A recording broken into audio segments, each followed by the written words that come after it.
This is the I Heart My Life show.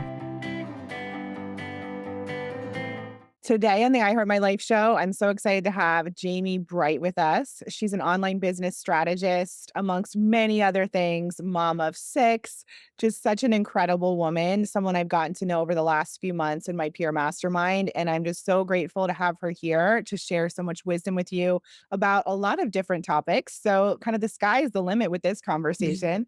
Welcome to the show, Jamie. So happy to have you here. Oh, thanks for having me, Emily. It's a joy.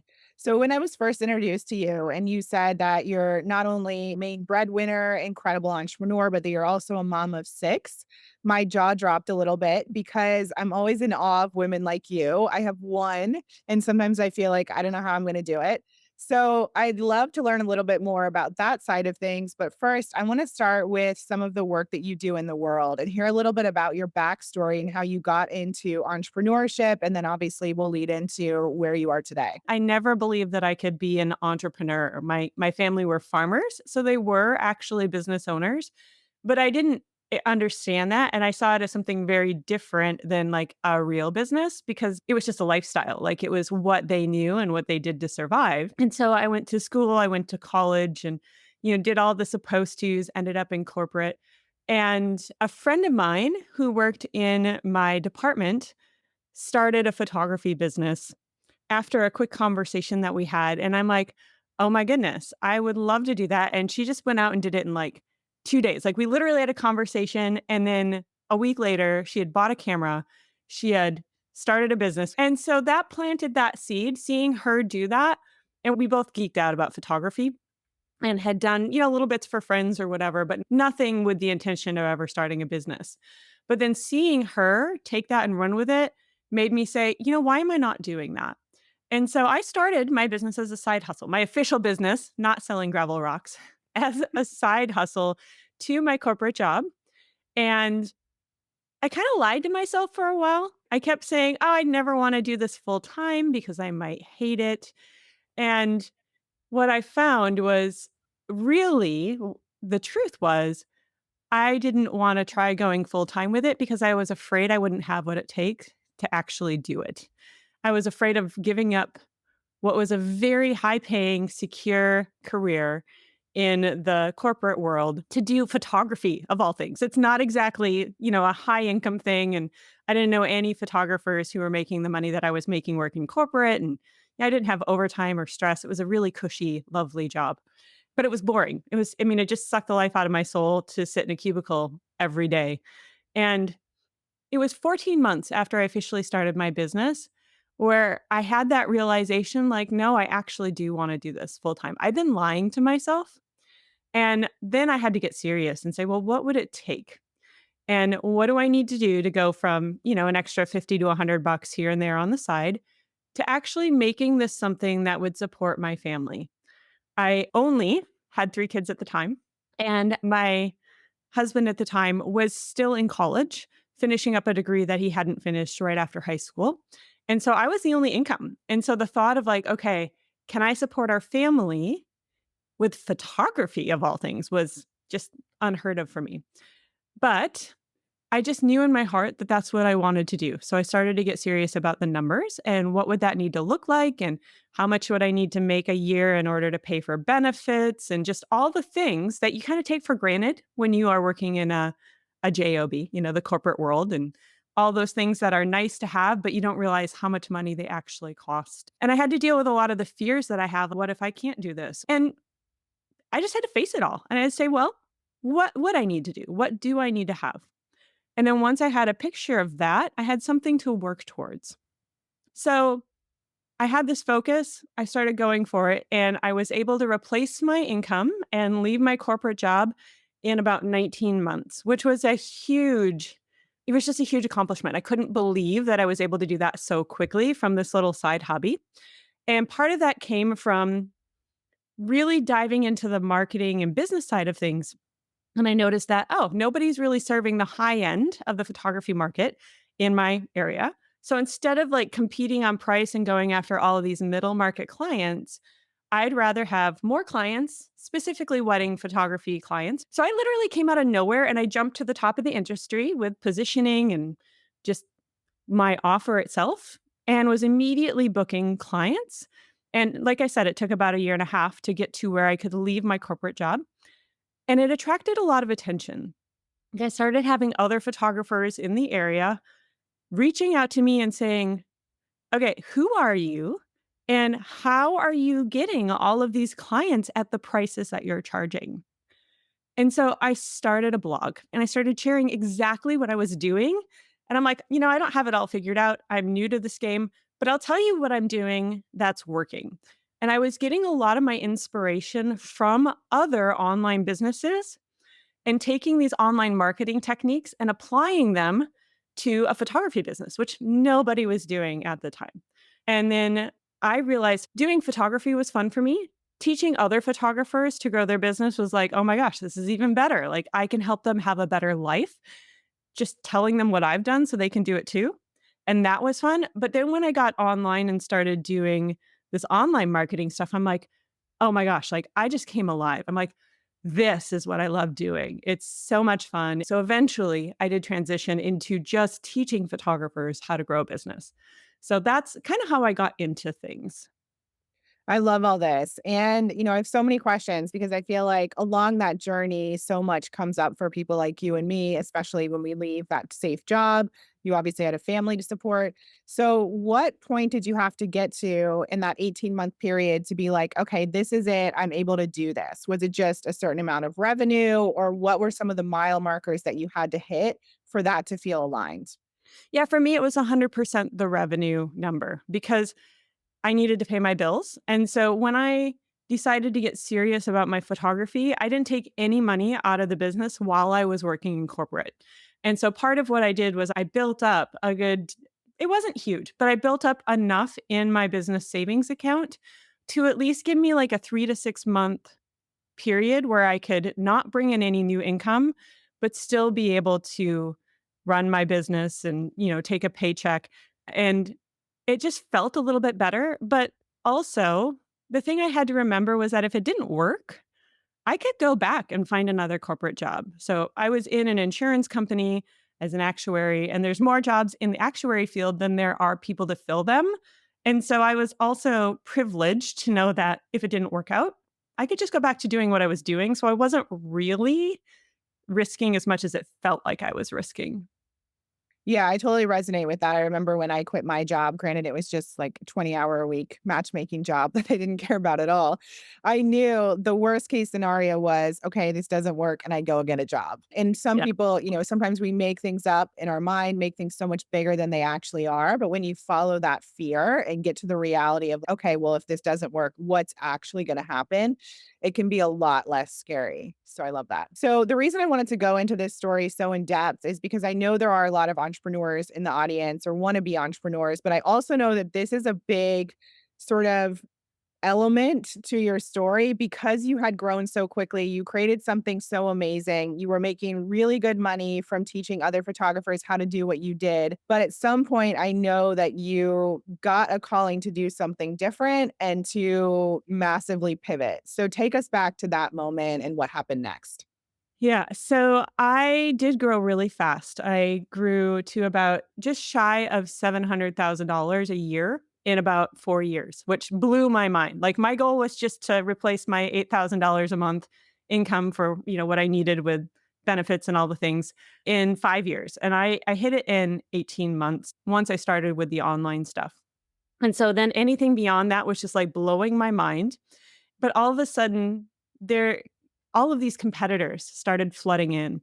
It's not unlike what we saw happen online after 2020 when a lot of people were stuck at home and thinking about what they could do from home as their own business. And we got a lot of people flooding the online market then too.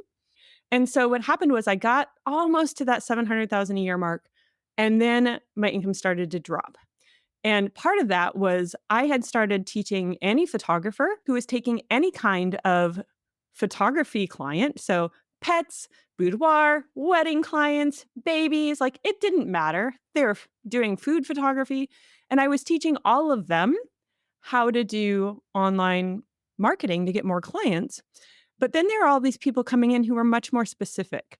So, the people who would come in who were teaching wedding photography, and only teaching people who wanted to specifically work in outdoor. But the fall was terrifying. I was like, what am I doing wrong? What if this completely fails? Did I fail it? What was happening? And it was a really big soul searching time. And I realized deep down when I was thinking about, okay, is this me? Is this is this something I've done wrong? And I'm like, no, I'm not doing anything wrong. I just need to get more specific and I need to get a little bit more personal. I was always opposed to doing a personal brand because I had a family. I don't remember how many kids I had at the time. I either had 5 or was pregnant with number 6, or I just had number 6. So somewhere in there, near the end of the childbearing years.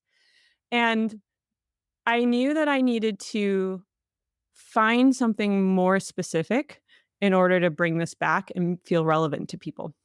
And I didn't know what it was. And I realized deep down that it wasn't the photography that drove me anymore, that it was more the business side of things and working with people who are really serious and loved geeking out about the online business stuff. Because a lot of photographers were kind of doing like I was when I started, where they were hobbyists. And a lot of them didn't want to leave that because they just wanted to take photos and make a little money from it. And they didn't want to have to deal with all the legalities of getting legal and hiring an accountant. And, they had a dream, but they weren't really ready to step into that identity of, no, I'm not just a photographer, I'm also a business owner and what that means. It's really an identity piece. And I knew that in my heart, I preferred working with people who were serious about taking something that they loved and making it their entire life. That just lit me up. And so I had that realization, but honestly, I didn't really do a lot about it immediately, Emily, because I had built this business and I did niche down. I went into personal brand photography and kind of rolled that out as a niche in the industry and standardized it because nobody was really teaching that. And that just skyrocketed my business. I had my first 7-figure year about 2 years later after I niched down again. Just getting specific was literally all it took to take me out of my big nose dive and soar me back up. And I kept doing it because the money was there, one, the influence was there, I had the audience there. It was easy for me, but deep down, I knew that I wanted to be working more with online entrepreneurs who really believed in connecting with each other and the power of working together and collaborating to grow, which I had done a lot of collaborations in my industry to grow. I had had a lot of opportunities given to me through masterminds and just the people you get to know when you go to conferences and actually engage online and have an abundant mindset towards community. And so I was looking to do that and I was starting to get that way, but my business was exploding. And so there was always this reason to like, oh, I got to keep doing this. Like it's getting bigger and it's so easy. And I have all this money coming in and I don't want to risk losing the income here because I just would rather work with other clients. So I started working towards that. I started a podcast for entrepreneurs. But honestly, there is a part of me, I don't know if I really would have pivoted because I was afraid. Again, afraid of destroying this beautiful, profitable business that had a lot of impact that I had built and not having something new to replace it. Then 2020 came and it gave me the painful permission that I needed to completely pivot. It 100% destroyed my business. Like I lost 85% of my income overnight because it was at the worst possible time for photographers in North America because they do the majority of their photography over summer. And so by the end of spring, they're running out of money and they haven't started doing their sessions with new clients or their weddings or whatever they're doing. And so it was a terrible time for photographers. I would have literally dropped to no income if it wasn't for the membership that I had had that kept some of the people, and they eventually trickled off pretty quick. So it like wiped everything out. And no matter what I did, and I did all the right things I had known at this point because I'd been doing this for almost a decade at that point. I knew what to do. And I just realized that I was not going to be able to hustle myself back into profitability quickly enough.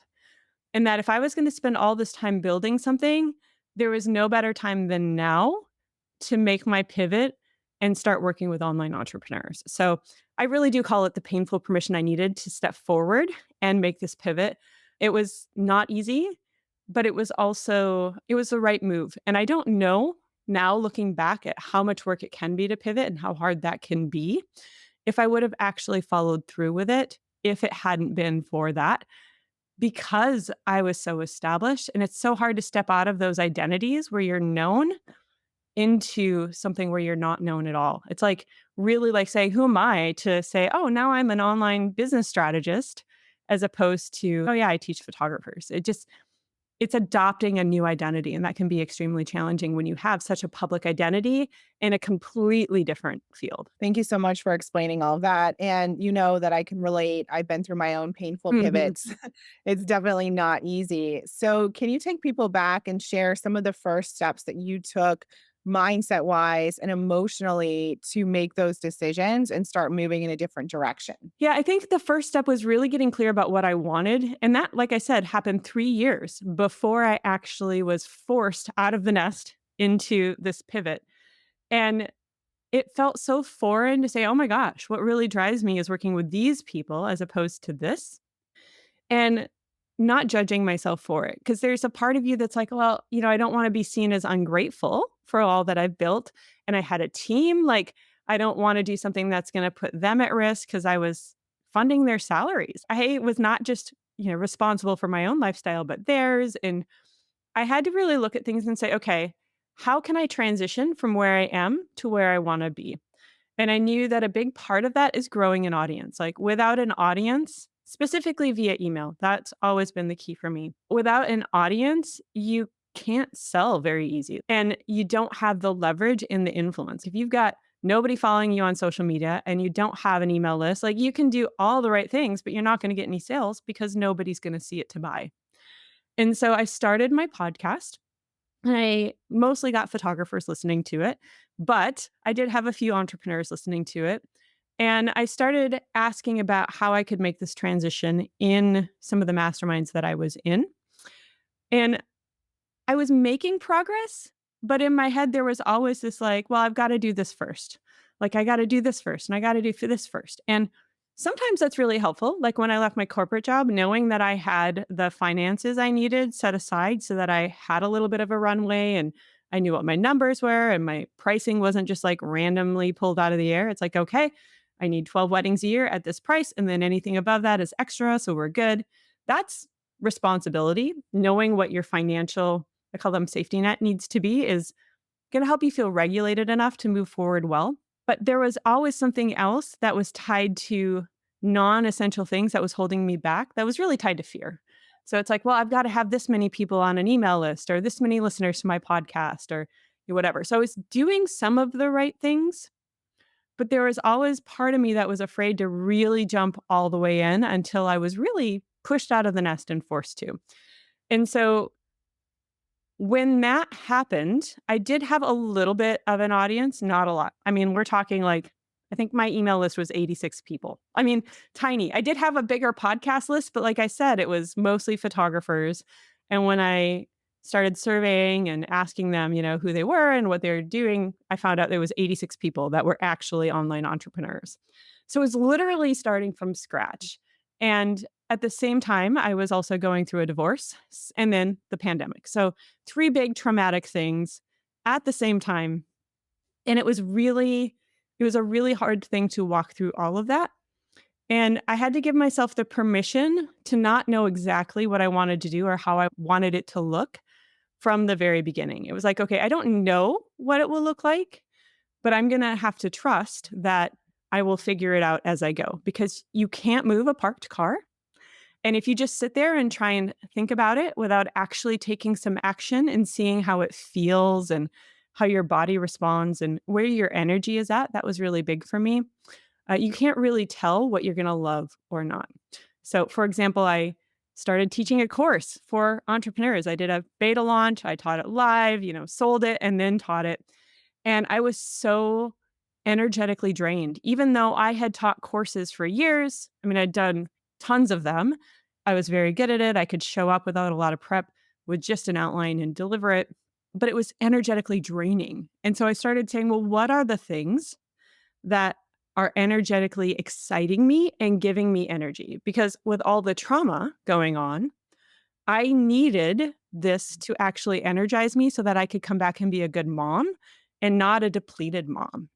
And so a lot of this was figuring out what really aligns with me in that moment and giving myself the freedom and the permission to not do what I'd always done or what I think I was supposed to do, and to really trust what things were energetically driving me and actually activating me, so that work wasn't, this exhausting thing. It was this exciting thing, and I'd come out of it ready to be a better mom.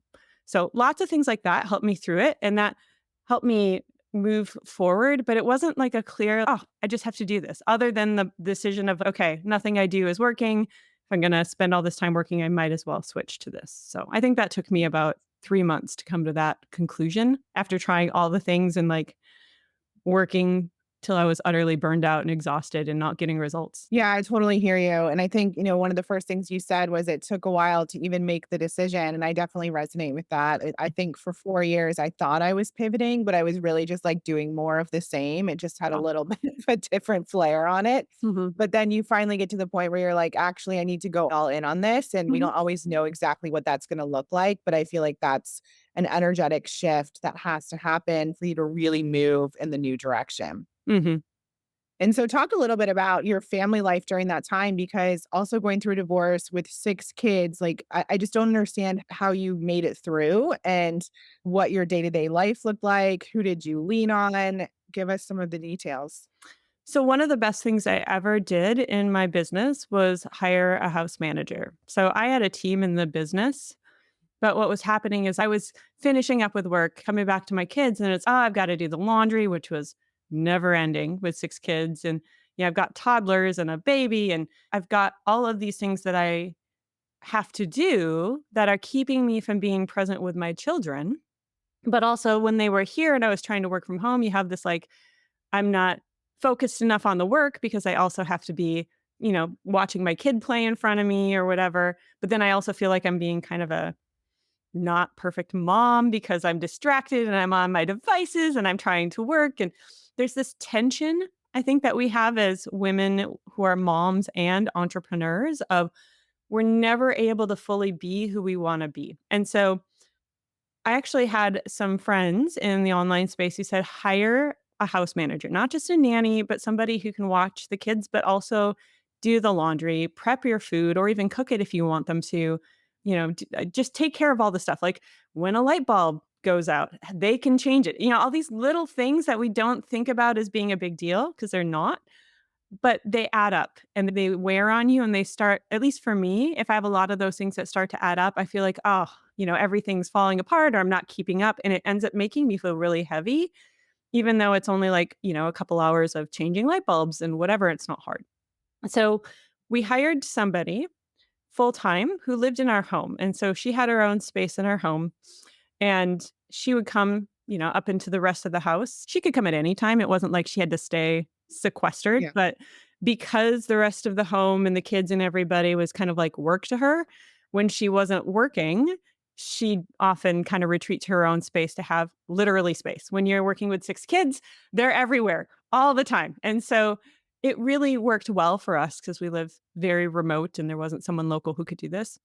But it allowed me to be a really great entrepreneur when I was doing that, and it allowed me to be a really great mom when I could just come and sit down and have dinner after I was done working without having to prep it first and get everybody ready and just be fully present with them. So that was one of the best decisions I made early on, and we used a nanny placement agency to find that person. We had tried for several months to find somebody on our own, but if you live near a big metro area or even have a agency in it, like ours was 4 hours away, but they helped find somebody who would be willing to move up to where we lived. That's a great place to look if somebody's listening and wants to know, but that allowed me to be more present and to let a lot of this other junk go. And for me, it was a big deal because I always outsource stuff in my business. I'd never thought twice about it. But in my house, there was this like, you do it yourself. And, don't you feel shameful hiring help? And who are you to have somebody washing your laundry and all this like junk that I had to get over in order to have help. So that was a big part of it was I have 6 kids and it is a lot of work to do on your own. And I had to do so much self-care during that time in order to be able to show up in these other areas of my life. And I needed to have a way to do that. I needed to have support. You cannot do all of this alone. And so it's just making sure you have support in the places that really drain you and not judging yourself for feeling like you need that support. And what was your biggest surprise during that time, whether it was personally or just in general? What was your biggest shocker or thing that you didn't expect? What I found was that I had lived the majority of my life for others, for my kids, for my ex, for my parents, for all these other people, because I thought that that's what a good woman did. I had this idea of what a good person was. And I spent a lot of energy being good, I guess. And that meant I put myself last. And I really flipped the script. And during this time I had to put myself first, which felt very foreign and felt very selfish as you're going through, the pandemic and all the things. But I could not get through my days if I didn't take the self-care that I needed. For me, that meant exercise. I became a trail runner. I mean, shock to me, after having 6 kids, I went out and started hiking in the woods, which turned into running in the woods, and I actually, within 2 years, ran a 50-mile race, and then a year later, almost finished a 100-mile race, but got injured at mile 72. And that was crazy. Literally, I had to go out into the wild, into the woods, and move my body, but even more than that, I needed the quiet and the space in nature to really process. It was mental health based. Yes, it was Mhm. physical. I mean, I had just had literally 6 kids. I had spent, I don't know how many years, like 12 years, either pregnant or nursing, pretty much nonstop. I was not exercising at all. So this wasn't like a lifetime habit. This just started from I need to get out. I need to be able to hear my thoughts and be honest with myself.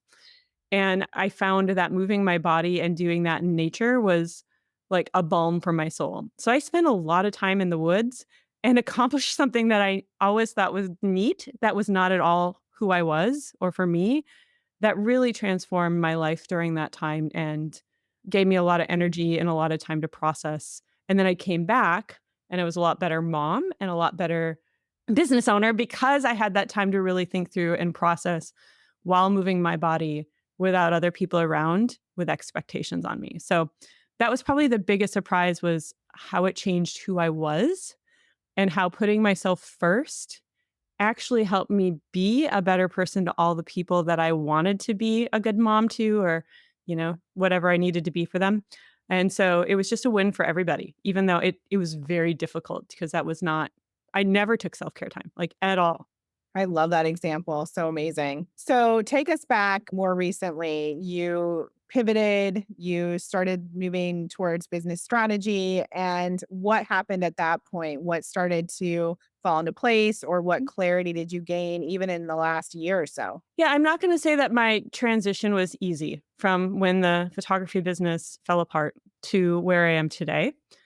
I really spent a few years doing what felt like survival. So instead of building something at scale and growing a large audience, because I didn't always feel like I would consistently have the energy to show up in a way that I needed to online in order to really scale a business. Like that visibility piece felt really heavy for me. And there were definitely days where I just could not work because of all the trauma that was happening. That was very unusual for me. I've never ever experienced that before this. And And just to be so clear, the trauma from your divorce. divorce, business failure, the pandemic, just everything going on. There was so much. And I'm very blessed that I didn't have a deep traumatic experience when I was young. I mean, I had the normal stuff that we go through growing up. So this was a new experience for me to have to really deal with a lot of heavy things while also carrying a lot of responsibility. And so I really went into survival mode, which for me meant going high ticket and working with fewer people at a deeper level and a much higher price point. So I didn't have a team anymore. I really cut my expenses down to the bare minimum. I knew how much I needed to make, and it allowed me to work less during that time. And it allowed me to play a little bit. And so I was able to test different things, different, mini workshops, different types of coaching. And I ran a mastermind consistently through that time. I actually still run a mastermind with that. And it wasn't until about a year ago when my divorce was finally final. It was very long, very expensive, and there were just so many unknowns. But when that finally finalized, I felt this freedom to say, okay, now there's all of these unknowns have been answered. I know what my financial situation is. I know what's going to happen with custody and all of this. And now I can put all that energy that I used going through that experience back into the business and figuring out what I wanted. And so that's where I started really getting a lot more serious about what do I want to be known for? Because you need to be known for something specific. Like my experience had shown, if you're too general and you try and be everything to everybody, you can do all the right things, but growth is very hard because it's like going to a general doctor instead of a special surgeon for your very specific problem. Like you're going to pick the surgeon if you have that very specific problem 10 times out of 10. And so I didn't know what that was. It's who am I now after all this stuff? And so I, again, took action, started working, played around with things. I had gone through a lot of transition and I knew the emotional journey that came from pivoting. And so I dove into pivot coaching for quite a while because I loved the one on one connection. I really felt like I understood the pivot journey. And I'm super geeky about neuro based stuff. So, psychology and neuroscience and how all of that affects us. And so I did that for several months. And then I liked it, but I really was starting to feel heavy around the idea of always having to book these high ticket one on one clients. Like it's great income, it's a very lightweight business in some ways. But I knew that I wanted the leverage that I had with my photography business in the past. I had 119,000 people on an email list. And, with the exception of the last few months, once COVID hit and all of that disappeared because nobody was buying anything, I mean, I could send an email and make $5,000 to $10,000 pretty much anytime. That's power. When you can put something out there either as an affiliate offer or, what you're doing and get a response like that, it's really powerful. And I took a lot of effort to get to that point, but I knew I wanted that again because it's the same amount of work to do something for 100 people as it is to do for 100,000 people, with a few exceptions. But for the most part, it's not that much more as you scale if you build your business with leverage. So this past June, I kind of had a crisis moment. It's one of those moments where it's like, okay, now that I've been doing this for a year, and I was coming into the summer and I just said, do I want to pick up, another 2 coaching clients and kind of coast through summer, which was appealing because it's summer and it's beautiful and I love to be outside during summer? Or am I really ready to start getting back into the leveraged business game and create something that scales? And it felt like a crisis because of all the emotions going on and whatever else. But I realized that if I was being honest, I love the one on one work, but I was using it to make me feel good about myself. And that what I really wanted was to have that visibility and have the audience back and really go back into that. And so instead of, putting the effort into finding the coaching clients, I made my next pivot. It's like a series of pivots into going back to my roots and saying, what really has worked for me? What do I believe about the online business space that's maybe different from what other people are teaching? And how do I, as Jamie Bright, want to grow my business? I mean, it all comes down to traffic, conversion, and like retention, like continuing to sell and keep your clients long term. And there's 100 different ways to do all of those things. And so all of them work. It's just the ones that are most aligned with who you are work the best. And so I really sat down and said, what do I want to do for growing an audience? And what do I want to do for conversion? And what do I want to do for keeping people in my world and continuing to come back and bringing their friends in my world? And that's where I realized that I wanted this scalable email course because email was the one thing that consistently didn't change. I got real serious about my email list around 2011 and started growing it then. And that changed everything. And that hadn't changed, even though everything else out there changed. And so Mhm. I decided to build that out for myself. And I've always been motivated by doing things within community. And so I thought, you know what? I'm just going to throw this out to my audience and say, hey, if you want to build an automated email marketing system for yourself, let's do it together. And I dove in, and all of a sudden it was like, being pulled out of me. People talk about getting divine downloads. It was like all of a sudden, everything I was in momentum in a way I hadn't been in momentum for over 5 years. Like, I was just like, Wow.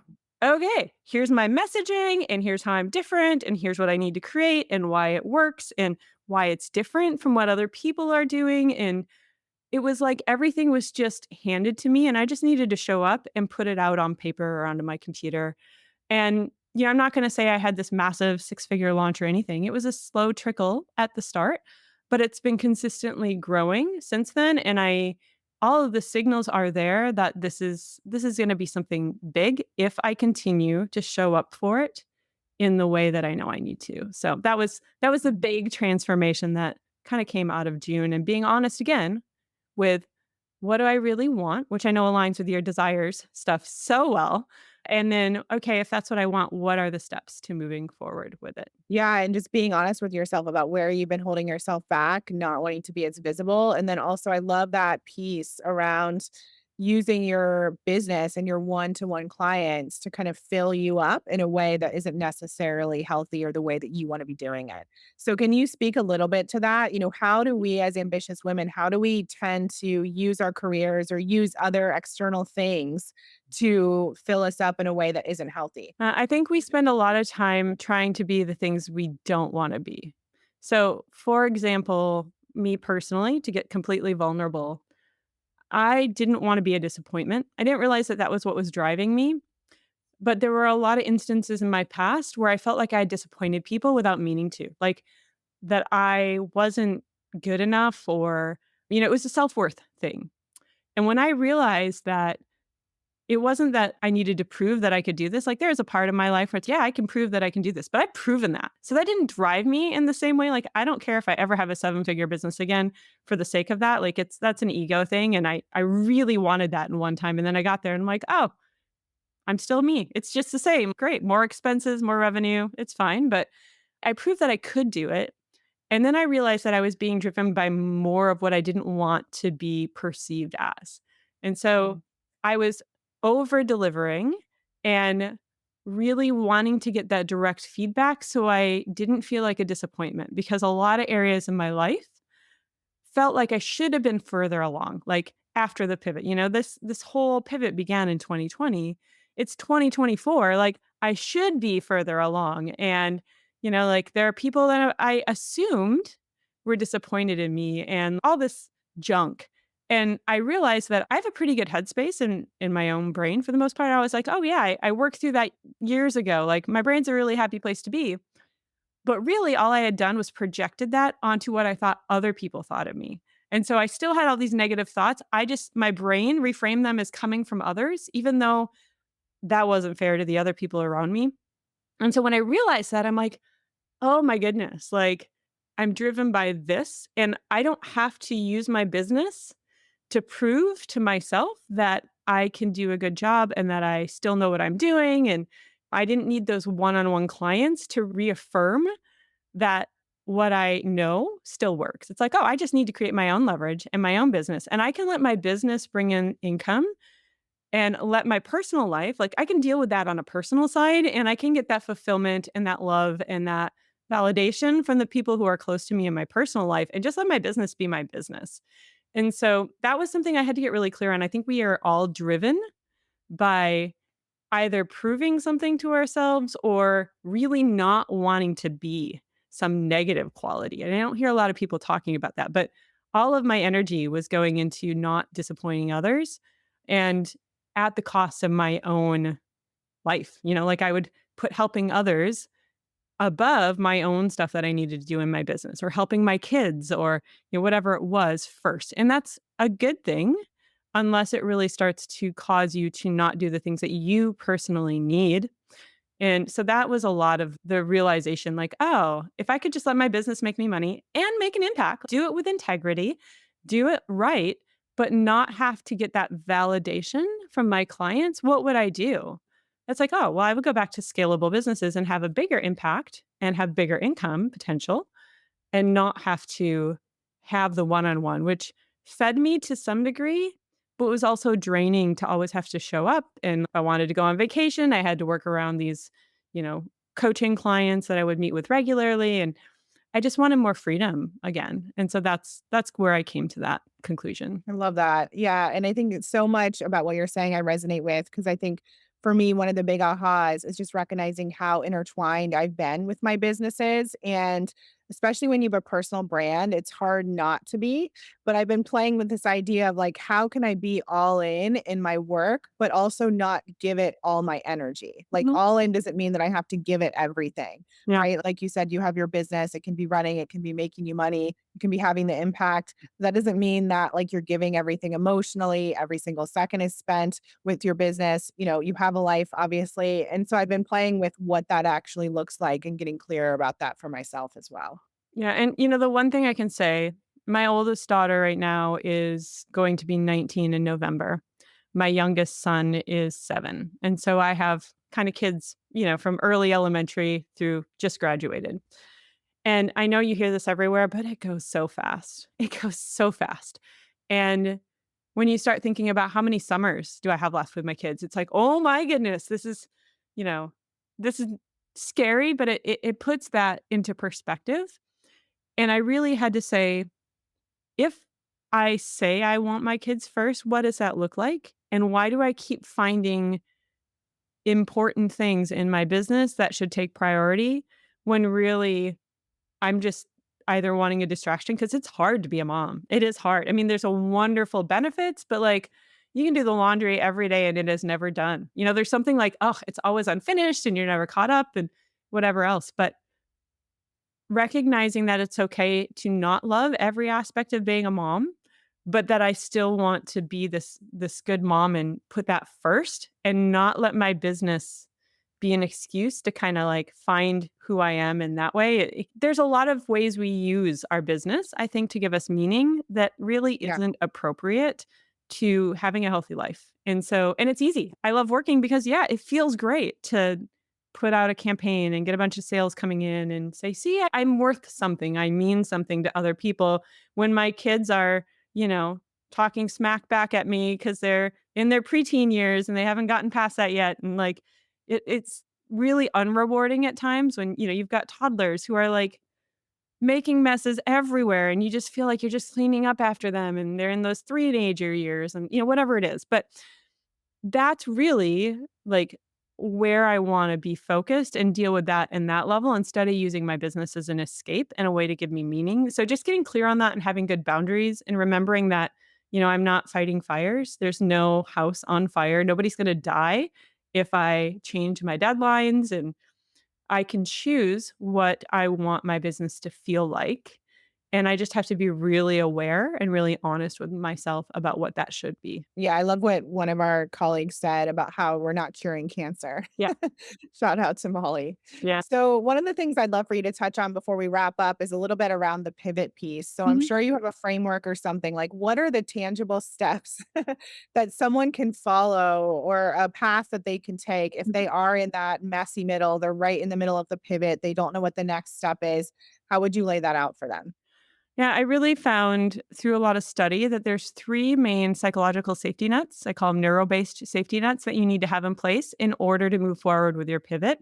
So one of them is that financial piece. Like, even if you sell a business and you have $3 million in the bank or whatever, if you do not have new revenue coming in and you keep seeing that go down, down, down, down, down, it's gonna cause you to become really stressed and distracted by that, and it can really affect your ability to move forward with confidence and really bring to life what you really want.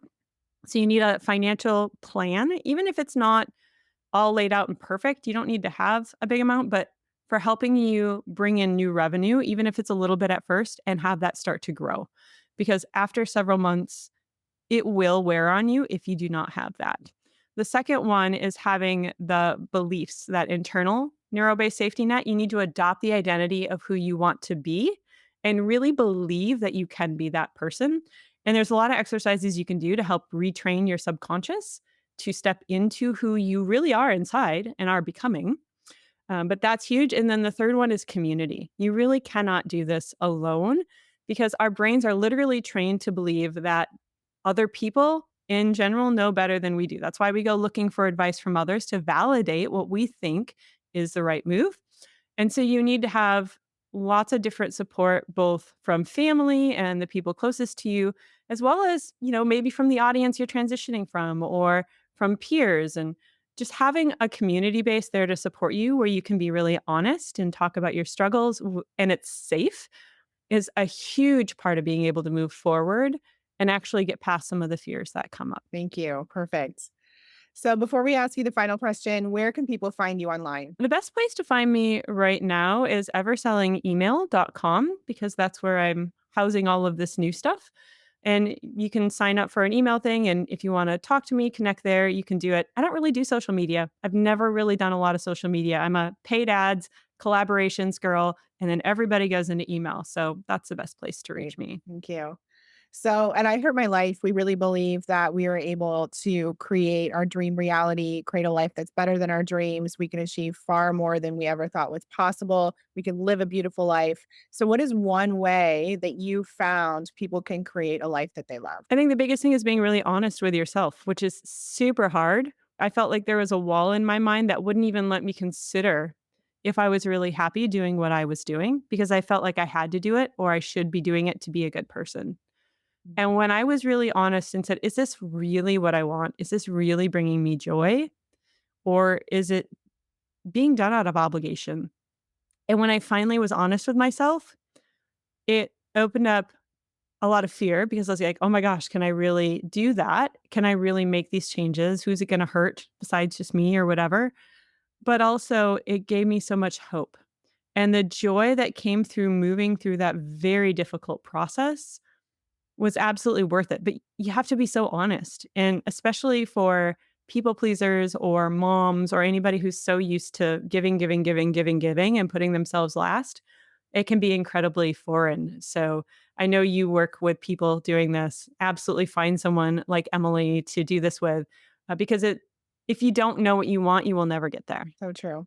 Well, thank you so much for your time. And I feel so blessed to have not only had this conversation with you, but to be able to witness some of your wisdom firsthand in our group together in our mastermind. You are so brilliant in so many areas. And I'm so grateful to have you to look up to as a mom, as a Hmm. business owner, all the things. So thank you for what you bring to the world and for your vulnerability in sharing this story. Well, thank you, Emily, for having me. And it's been such a joy getting to know you as well. One more thing before you go. I've created a dream life guide to support you if you're in a transition or just trying to get clear on what it is that you actually want. You have a feeling that you're meant for more, there's something else available for you. This guide will support you in getting that clarity and understanding any of the mindset blocks that may threaten to hold you back, and then get into action to the results that you are craving. So go to emilywilliams.com/guide to get this free guide today, plus a bonus walkthrough where I go through all of my framework and the steps that I take to support women just like you in creating their dream life. So go to emilywilliams.com/guide.